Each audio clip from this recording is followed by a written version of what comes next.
Just put the tubes there if I could.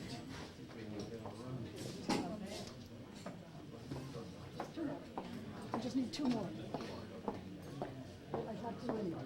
Shades of. I'll sit. I'll make it sit.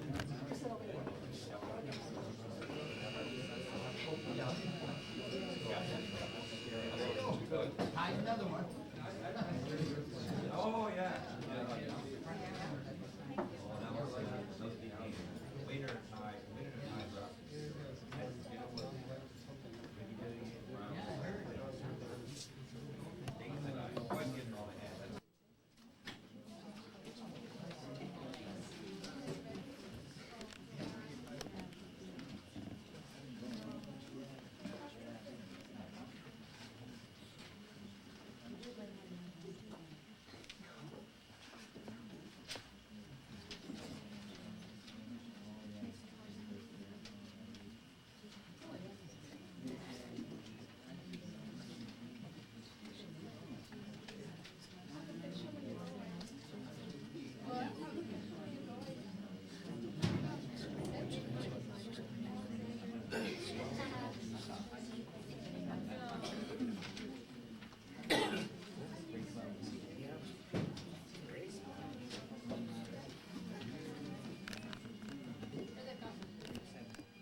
Please remain standing for O Canada. Amy Graham will lead us in O Canada. O Canada, our home and native land, true patriot love in our sons' comments, with glowing hearts we see thee rise, the true north, strong and free. From far and wide, O Canada, we stand on guard for thee. God keep our land glorious and free. O Canada, we stand on guard for thee. O Canada, we stand on guard for thee.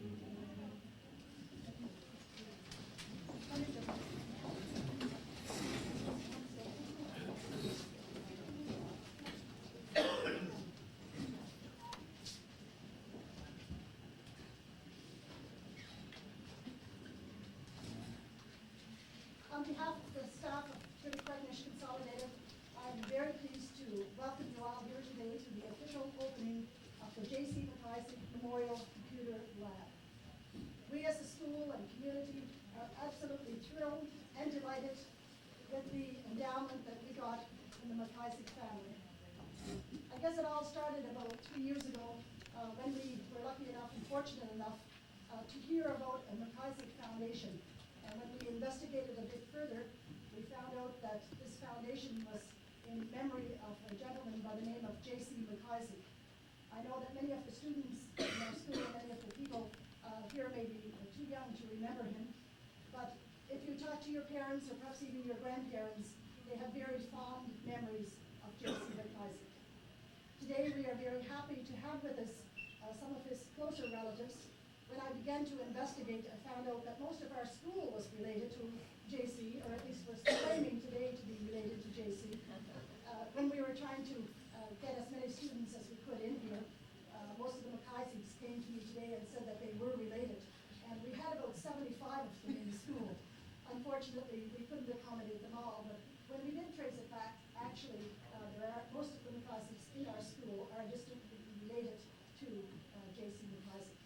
But we have representing the family, and they will be a little more formally introduced a little later, but Hugh and Harold MacIsaac, who are both lawyers in Port Hawkesbury, and they are going to represent the family of J.C. MacIsaac as we officially unveil the plaque and cut the ribbon. And we want to thank you, gentlemen, both for coming.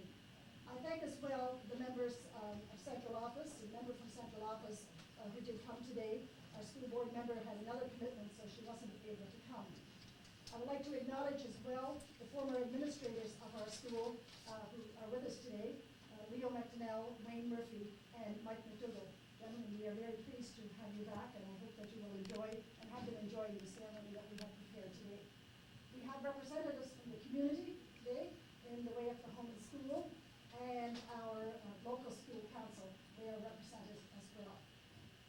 We have other relations, and we will be interviewing them a little later on tape, a videotape that we are going to make and send off to Patrick. And that is Sadie Poirier, I think, who is probably as closely related as Hugh and Harold are to J.C. MacIsaac, so we are hoping to get her on tape as well, along with Angus MacIsaac, who is father of perhaps one of our more famous graduates, Ashley MacIsaac, who is also related to the MacIsaac family. And I hope I didn't miss anyone else, but Bill Graham is going to be interviewed as well, who has some fond memories of J.C., along with our librarian, Kathy McDonald, who is also a close relative of the MacIsaac family. Now, I could go on and on with all of the other relations, but I think I will end there. Again, on behalf of the staff, I welcome you here today. I hope you are enjoying the ceremony, and as it continues, please feel welcome here. Okay. We have some comments from some of our students, and they will be representing the various sections of the school. And the first one is representing the elementary school, and that is Daniel McDonald. We elementary students realize what a tremendous asset these computers will be for us. Working with computers in the elementary grades will definitely give us an edge that previous students have not had. We know that doing projects and assignments will certainly be a lot simpler. Information will be right at hand, and we can be sure it is current and up to date. Learning how to use a keyboard, knowing how to type, are skills we will use throughout our school life and into our future. Many of us are not as fortunate enough to have computers at home. This lab enables each of us to have the opportunity to become familiar with computers and learn how to use them. We all know that someday our computer skills will probably mean a job for us. In closing, we are excited and feel very lucky to have access to such a high-tech computer lab. Thank you.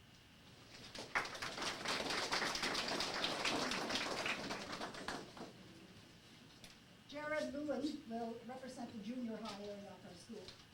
Special guests, teachers, and students. Today, on behalf of the grade 7, 8, and 9, we express our thanks to the representatives of the estate of the late J.C. MacIsaac. The generosity of this great native Indian company has made it possible for we, the students, to enjoy the benefits of this great facility. We will be forever grateful. Thank you.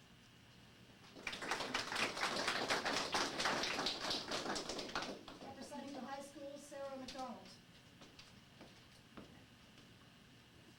On behalf of the senior high students here at JCHS High School, I would like to take this moment to say thank you to the MacIsaac family for their generous donation. Without it, we would not have been able to install such a state-of-the-art computer lab here at our These computers are a learning experience for the students as well as the teachers, and I'm sure any school would be honored to have received such a donation. It is very beneficial for our student body to have access to this number of computers. With such a limited number in our previous computer lab, it was difficult to accommodate everyone. But now, every student has the opportunity to use these computers. So once again, I'd like to express how grateful we are to the MacIsaac family. Through your act of kindness, we can become further educated and better prepared for the future. Your generosity will always be remembered.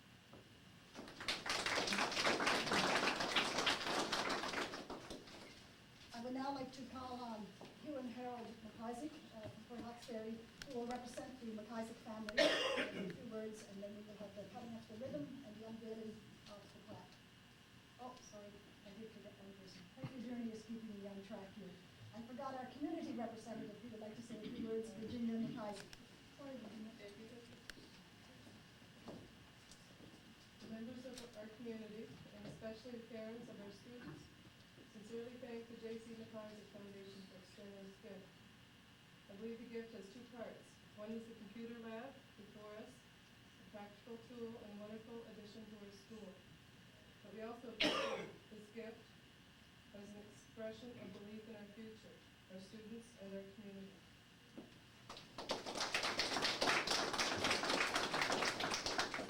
Thank you very much, Virginia. Hugh and Harold. Thank you, Maureen, and thanks to the previous speakers for your kind words. We have been asked by Pat MacIsaac, son of J.C. MacIsaac, and the Secretary of his estate, to represent the estate at this opening. We're very honored to be asked by Pat and by yourselves to be invited here. I think it's an occasion upon which we can all be proud, particularly since the gift is from a former resident of this part of Inverness County. Perhaps a few words about J.C. Would be appropriate. J.C. grew up on a small farm, as a lot of you know, anyway, in the area that we now refer to generally as Glencoe, but at that time known as Upper Southwest Malvern. He left his home in 1924 to work in the mines of Ontario and Quebec at the age of 18 years. He went on from there to create a multi-million-dollar mining business consisting of a number of companies and a racetrack known as Sudbury Downs in Sudbury, Ontario.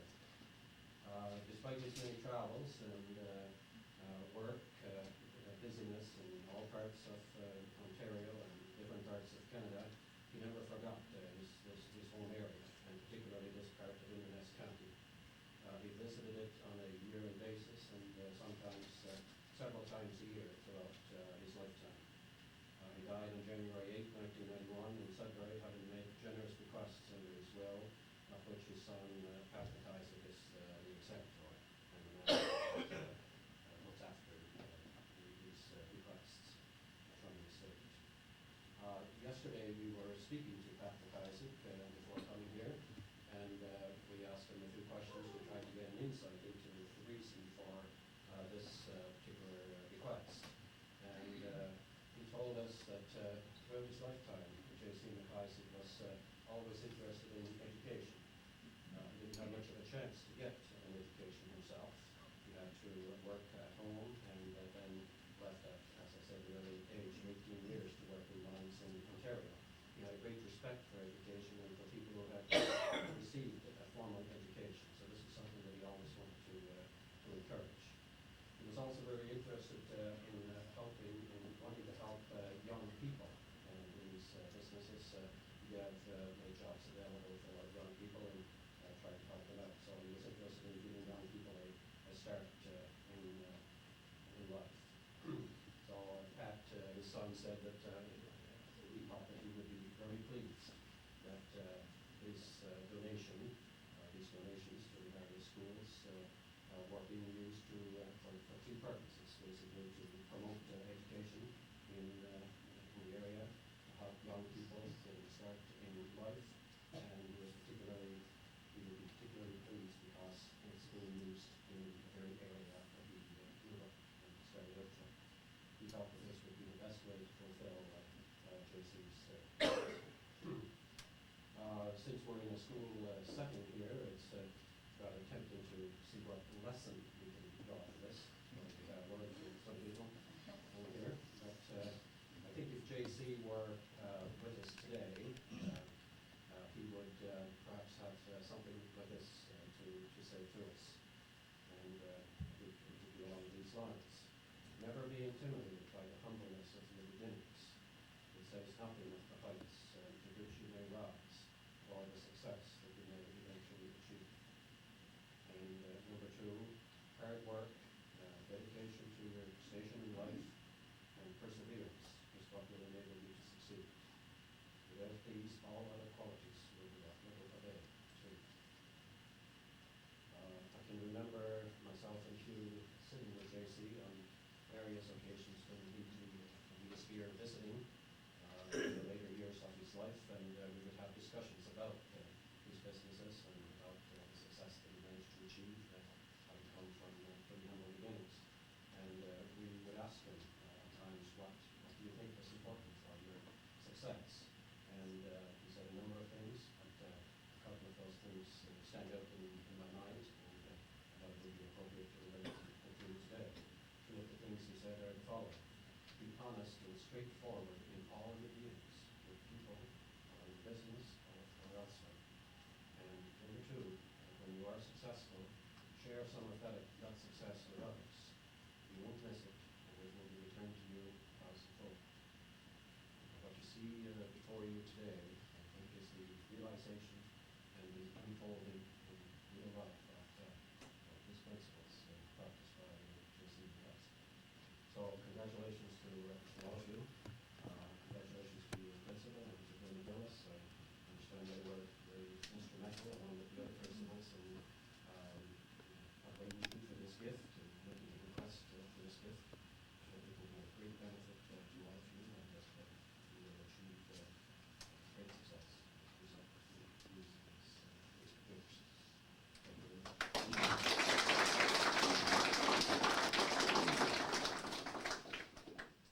We're now at the Although he did not have an extensive formal education, I think that JC would agree wholeheartedly with the small bit of a poem that I'm going to quote to you now. It goes something like this. It says, "Isn't it strange that princes and kings and clowns that caper in sawdust rings and common folk like you and me are all builders for eternity? To each is given a book of rules, a block of stone, and a bag of tools, and each must shape ere time has flown a stumbling block or a stepping stone." I think what we see here is that JC had many stones in his life to work on, and I would dare say that he has fashioned them all into stepping stones, not only for himself, but perhaps for many others as well. And these computers are your tools, and we hope that you will use them well and fashion your own stepping stones from them. Once again, congratulations to you all.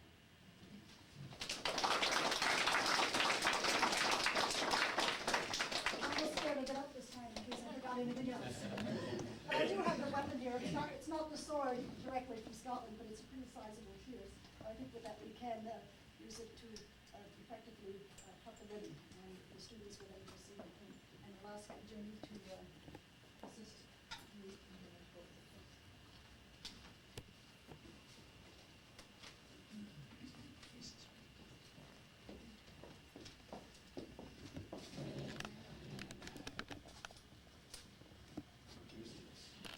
Do this very often.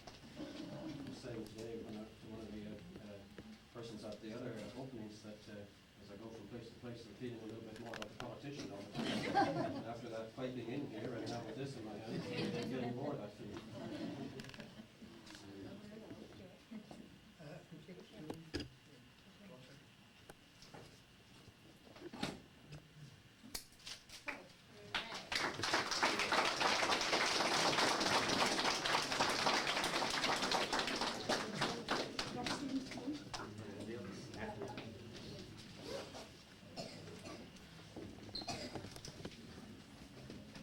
sit here? No.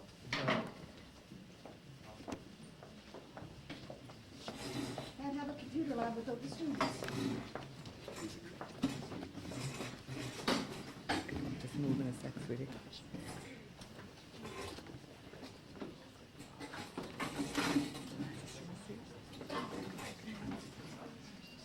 Thank you, and we'll now proceed to the plaque, which is also covered in Glen Reynolds tartan, and we'll ask MacIsaac Place to do the honor once more.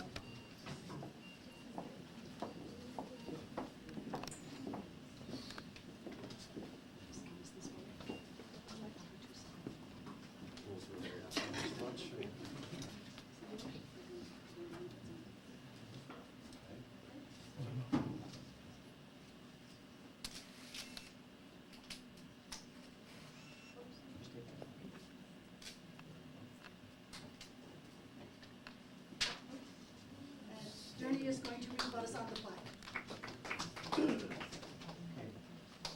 This lad, serving the school and communities of Judy Cregney, was made possible by a most generous financial contribution from the estate of the late J.C. MacIsaac. J.C., the eldest of 11 children, left his home in Glencoe, Cape Breton, at the age of 18 to work in the rock mines of Ontario.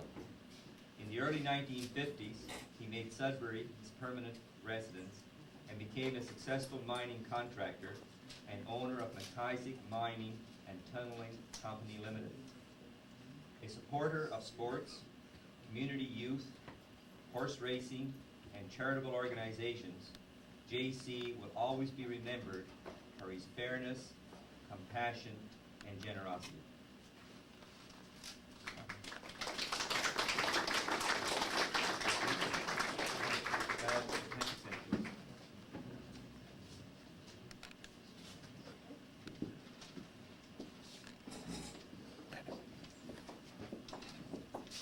Please.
very pleased that was Charlene McDonald and another student, Mac Moran, who was with us just 2 years ago. I'll now ask Julie Gillis to give the official thanks.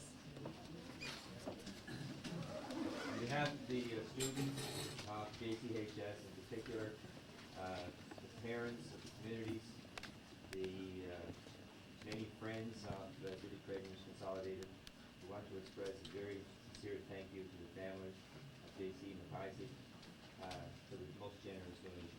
We are most appreciated, and we thank all you people for coming and taking part in this very special day for us. Thank you very much.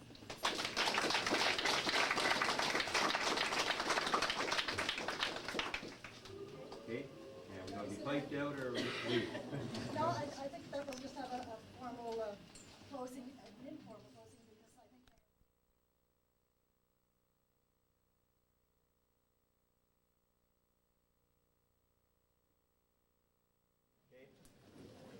Grade 12, there's a seat downstairs in the AD room. It's great.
Go in the library.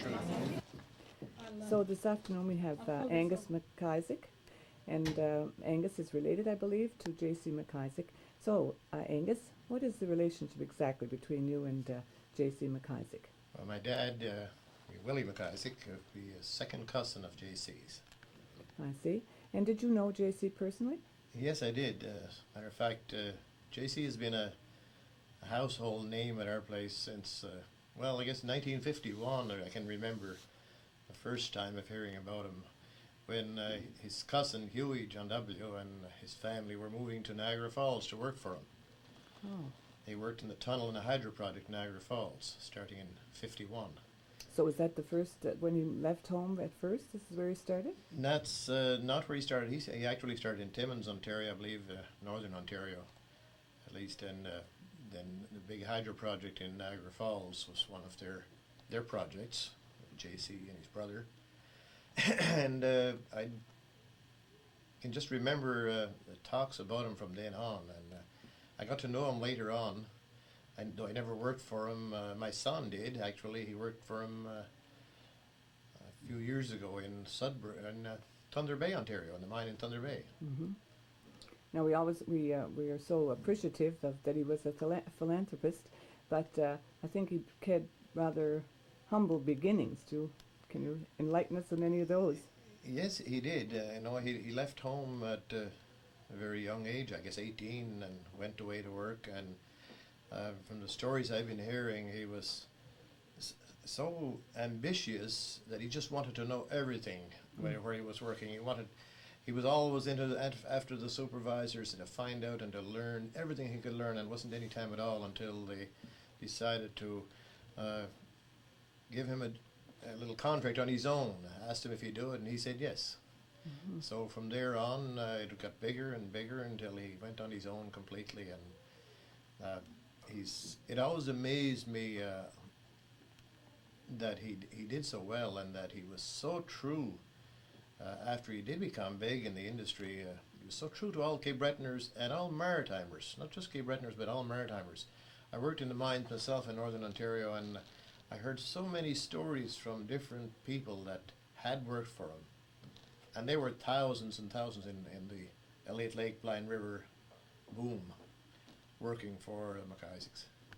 Now, we don't have all kinds of time, but I was wondering if you might think of some little story that would make him a little more human to all of us. We know about his successes as a businessman.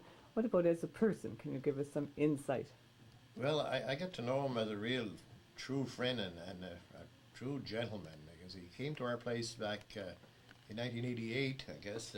He landed at our place for the first time, and we had a little party at the house, and he just turned out to be a real true gentleman and so down to earth, and we had square sets, and he loved to dance. He loved anybody that came from Cape Breton, and if they were doing well, that was still better. But I remember him taking trips from the United States, flying back to Sudbury, and then driving 600 miles down to Toronto to go to Ashley's dances and get up and dance away all night when he was almost 80 years old. Another formidable feat. Exactly. So is there anything else you'd like to add to this little interview? No, we just really enjoyed always being able to say that we were, well, when I was talking to other miners, just that we were related to him, and to say that he came from such humble beginnings in our own community. Mm-hmm. Well, this school is enjoying a very hefty scholarship, plus now the new computer lab. So in the years to come, everyone from Judik for sure will know about J.C. MacIsaac. So thank you very much. That's right, and I think we should really give a sincere thank you to his son, Pat, that is following up in his own true Cape Breton heart. Great. Well, I'm sure that a thank you will be forthcoming. And thank you. Okay. By the way, I didn't mention that Angus is the son of one of our alumni, Ashley MacIsaac, and the lovely rendition of music we just had is daughter, Lisa MacIsaac. So, thanks again. Now we have Mrs. Sadie Poirier, and Sadie is also related to J.C. MacIsaac. Sadie, how does the relationship go? My mother and John C. were first cousins. My grandfather, John W. MacIsaac, and John C.'s father, Shuey MacIsaac, were two brothers. I see. So you're related the same way that... As Shuey and Harold. Ah, okay. And I knew John C. He used to come home every summer, of course, and he'd always come to the house and come to my mother's. And it was the highlight of the summer when John C. would come. And he'd always come and visit. And, well, he was a man that was usually in a hurry, whether for a reason or not. But anyway, he had lots of funny stories. It was really interesting when he'd come. And one thing I have to say about John C., in what I've heard him say, he was very loyal to Cape Breton. And he was a very fair man in his work and toward his employees, because I heard him say that he never asked a man to do anything that he felt that he couldn't do himself. And he was comical. He had a great sense of humor. Now, I did hear Harold mention there that we shouldn't be intimidated by our humble beginnings. Well, John C.'s beginnings were, like us all at that time, humble, because Cape Breton at that time was different to today. You couldn't buy a job, and it was a large family. It's not like today, two or whatever they can afford, and I'm sure it wasn't planned by any means. Nothing was planned then. You just came or whatever. Anyway, in John C.'s family there were twins. His mother's name was Mary Jessie.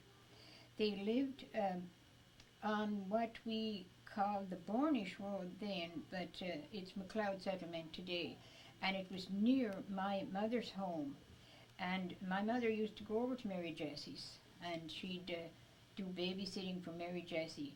She was a few years older than John C. Like when you're 10 and the other one is 13, you can babysit the one that's 10. Like that's the way it was. They weren't babysitting then, they were just staying with the kids. Today it has a name. But anyway, she'd be over there. And I heard her say that the children were pretty restless this particular day, and Mary Jessie had to go to Fort Hood. So Mama was staying with them, and they did everything in the book. They performed to the best of their ability all day, and they were very restless. Anyway, she made a speech in the evening, lecturing them on what she was going to tell Mary Jessie and how they didn't do what they were supposed to and whatever. And John C. stood up and he drew himself up to his full height, and he was about 10. He said to her, "Thank you very much, Jessie Ann, for your speech." So I often heard, it was really great fun to listen to John C. and my mother doing their remembering when thing. And everything was remember when. And some of the things were, well, Mary Jessie made my mother's wedding dress. John C.'s mother. She made the wedding dress. And when she'd be over there, she'd do the work while Mary Jessie did the sewing. She was a great seamstress. Anyway, one day I heard my mother say she was so tired. Mary Jessie was so tired because she was working hard. The work was hard those years for the women. And I often heard John C. say, "My God, the women worked hard those years." And he was seeing it then. But anyway, she was sitting at the store with the twins in her lap. And my mother took a look, and one of the twins was sliding down to the floor. Mary Jessie was asleep. She was so tired. But anyway, speaking of humble beginnings, John C. came over to the house one time. Oh, I think it was the summer before he died. And he and Sheila and myself and my husband went. He wanted to go up to see the mountain. Well, he said, "You know, I walk that road so often. And I used to go to dances in Glendale." He loved square dances. He just loved them with a passion. But anyway, it was hard to get to dances those years. So John C. was telling us, "My God," he said, "I walk this road." And you know what he said? Now, speaking of humble beginnings, he was coming from a dance in Glendale, and daylight was beginning to show itself. And John was walking by the mountain church, River Dennis Mountain Church, with his shoes in his hand and him barefooted. He said, "To save my shoes, because I only had one pair." Imagine. Anyway, I heard my mother often speak of the time, well, John had to go to every dance, as his mother said. Every dance, no matter what's to be done, John has to go to the dance. So in order to keep John home from a dance, now I don't remember where the dance was supposed to be, but he only had one pair of shoes, so she hid one of them in the wood pile, and John didn't find it, so he had to stay home from that dance. Anyway, other things that were funny were John's father's name was Huey. Then in John's immediate family, his brother, they called one of the boys Huey. So there they had old Huey and little Huey, and then my uncle Huey would be his first cousin. He was big Huey again, and then he had the twins, Huey and Harold, and Huey was little Huey.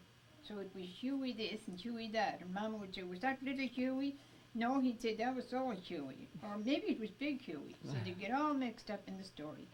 Anyway, John C.'s years were happy years, and he used to come home and he was so interested in the horses, and he'd say to Sheila about my mother. They'd go and visit my mother. She was living alone. And he'd say to Sheila, "Now, you go in. I'm in a hurry. You get Jessie Ann ready. Get her dressed up nice, and we'll take her to the racing in Inverness." And he'd put Sheila in with my mother, and he'd go. I have to talk to a fellow about horses. And he'd never, ever come back. They'd be waiting and waiting and waiting. So then he'd blow in. They'd go to Inverness. Then he'd say, "You take Jessie Ann over there and have her do some betting." And she did bet, and she won too. Oh. But anyway, John would disappear among the crowd, talk to this fellow, talk to that fellow, and he'd never come back. Sheila would say, "My God, where is John?" And my mother would be longing to go home because she'd be getting tired.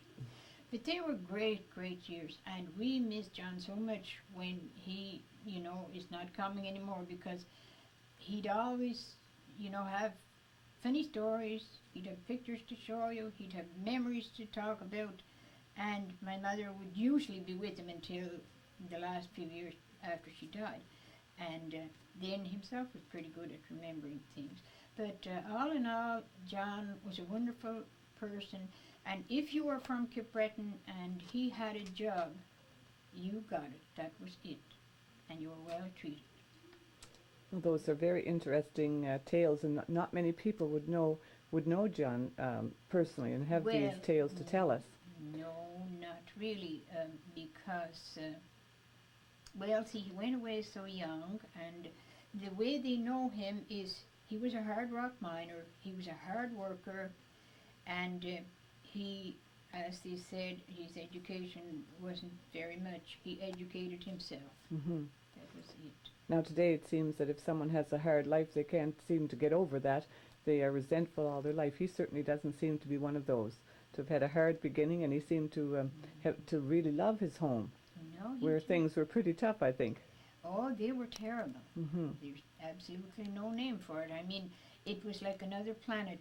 You couldn't begin to tell any one of the young people today just what it was like. Mm-hmm.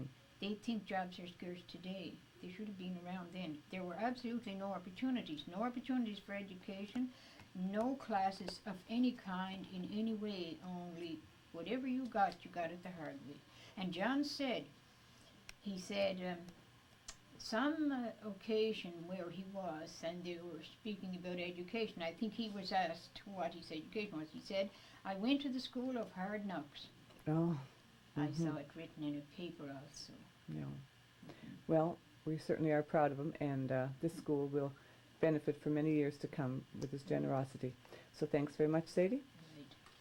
Okay, now I never did meet his son Pat that made this great generous donation to Judic School, but I'm looking forward to meeting him in the future. I think he made a very short, again he was in a hurry, a very short visit to Cape Breton. Let's hope it was all he needs to come back again, because we'd all love to see him, I'm sure. Well, sure, and of course I'm sure he's a busy man, but he'll be like us all someday. He'll get over that, maybe.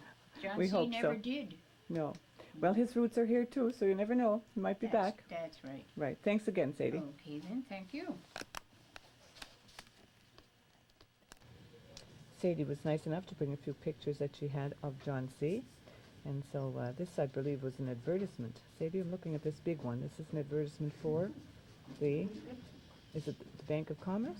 Mm-hmm. Mm-hmm. Okay. What can you tell me about this first picture now?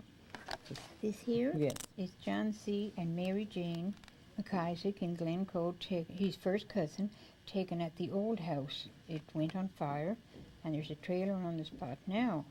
Mm-hmm. Now this one here, do you want them by yes. name? Yeah. Okay. This is Jessie Ann MacIsaac, my mother. And these were Mary and Annie McDougall. That's a Davis girl who they all lived right there. This was taken at Upper Southwest Map of the school that John attended. Now I think this is Joe Gillis. This is Ina Mae MacIsaac, my aunt, John's first cousin. This is John hiding in here. I don't think he was too pleased in that picture. He didn't want his picture taken. And this would be his sister. They called her Tootsie MacIsaac. I don't know really what her right name is. And this here was Joe Gillis. Mm-hmm. Okay. Now, this is John C.'s father and mother, Huey MacIsaac and Mary Jessie MacIsaac. Oh. And this is John C. receiving his honorary degree. He was inducted into the Miners' Hall of Fame. This here is John C. with my mother, Jessie Ann McDonnell. And this is John C. again at Mama's house in Port Hood, Jessie Ann McDonnell. This is John C. with one of his, no, I'm sorry, this is Huey, John C.'s brother, with one of the prize horses. This is John C. with one of his prize horses. And this is John, again, standing alongside of the tractor on his farm in Sudbury. And these are the cows. They said they were having a hard time getting them to pose. They were stubborn that day. Well, those are great to have, and I'm sure the MacIsaacs will Yes, probably be visiting you to get copies well, of these sure, someday. yeah, right. Great. Anytime. Good. They're Thanks. welcome. Now we have Kathy Campbell McDonald who's also related to the MacIsaacs, but on a different side. Kathy has a picture here. If I can get it now. Okay, so we have JC and who? This is his mother, Mary Jessie McDonald, and Okay. she was from Glencoe too. Mm-hmm. And she would be a sister to my grandfather, I see. and therefore my mother and Jack, as we knew him, would be first cousins. Ah, so this is where your relationship comes in. Right, it's on the mother's side, through Okay. the Cannock McDonalds from Glencoe. Aha. And I might mention that my father was also from Glencoe. His name was Colin Campbell, and he was a friend of Jack's growing up, and they even went to school in Glencoe for a few days or a few weeks together. And later on, JC went to the mines, and then my father followed. But apparently JC, because he was a short man, he worked on surface, or he didn't go underground right away. And the first time that JC, this is some of the stories that I was brought up on, Mm-hmm. the first time that JC went underground was with my father. Oh. I can remember that. And now, I understood that JC went away in 1925. I don't know. Today I'm here, it's 1924. I know the year before he left this area, he spent with my grandmother and her family in Mill River, because her husband, Huey McDowell, which would be JC's uncle, he was working in the mines in Timmins. Okay. And he stayed with the family that winter. Mm-hmm. And anyway, when he returned, my first recollection of him is in 1948. When he came home, he had a brand new Buick, and my granduncle, Black Dan, and his wife Teresa were with him, and they stayed with him at my Uncle John's in Mill River. Okay, I'm just going to have to interrupt one little sec. The battery's telling me to replace it, so just a sec. Did you know? Okay, now we're back with Kathy McDonald. Sorry about that, Kathy. And you were just about to tell me that there's a discrepancy in the years or something. Well, I don't know if it's a discrepancy or not. I was always told he left Cape Breton in 1925, and he spent, as I said, his last year with my grandmother in the Mill River. But anyway, after he was home in 1948, I heard them relating a story about how there was a picnic in Margree when he was home, and he took a whole carload down from Mill River, and he started dancing square sets. Of course, the picnic started in the afternoon, and in those days, if they wanted to dance a square set, they had to get a ticket. Pay 10 cents, get a ticket, you could go and dance a set. So JC started to dance, and he kept on, and he kept on, and my uncle's wife was getting tired. She wanted to go home, and she didn't understand why this man wanted to dance so many square sets that day. So finally, late in the evening, he came along, and he said, "Now I'm ready to go home." So when they got in the car, she asked him, "What was wrong with you? Why were you wanting to dance so many square sets?" And, well, he said, "It's 23 years since I was home." And he said, I danced a set for every year that I didn't return. And he took the 23 tickets out of his pocket. So I said, that's why I think it's 23 23 years. He was away 23 years without Right. returning. Maybe that 24th set would have been the end of it. Right, and then that's my first recollection of JC. In 1961, my uncle, who he stayed with, he passed away, and in April of '61, and JC came home for his funeral. And the following year, I had, in 1962, May, another uncle of mine on my mother's side, he died in Sudbury. Well, actually, he was killed in the mines. And I went up there, and I remember the day of the funeral. I traveled with my aunt, with JC, in JC's car. He was driving, and he had his two boys with him, Pat and Mike. And that was the one and only time I met Pat.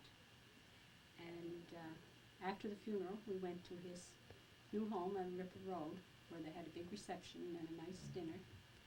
And after that, I met him, I guess, almost every time he came to Cape Breton. As I say, he was a good friend of my father's, as well as being my mother's first cousin, and he never came down without coming to visit them at least once, and sometimes 2 or 3 times. And the last number of years, his years and their years, they were in touch by phone practically every few weeks. And my brother Robert worked for him for about 6 years in the late 80s, early 90s when he was still living. Robert lives in Fort Hood now. I live in Judik. I have a brother and a sister that live in Marble. And I guess all I want to say is that besides all the MacIsaacs down here, you have a whole another side on your grandmother's side who still live here. And we're all second, third cousins. So if you ever come down, we will certainly see that you get around. They live in Port Hood. The majority of the other relatives live in Port Hood, Glencoe, and Marble. So you will assure they'll have a good Cape Breton hospitality waiting for them. Certainly. We will. Great. Thanks so much, Kathy. Okay. And so Kathy McDonald, another relative of J.C. MacIsaac. I'm probably the closest one.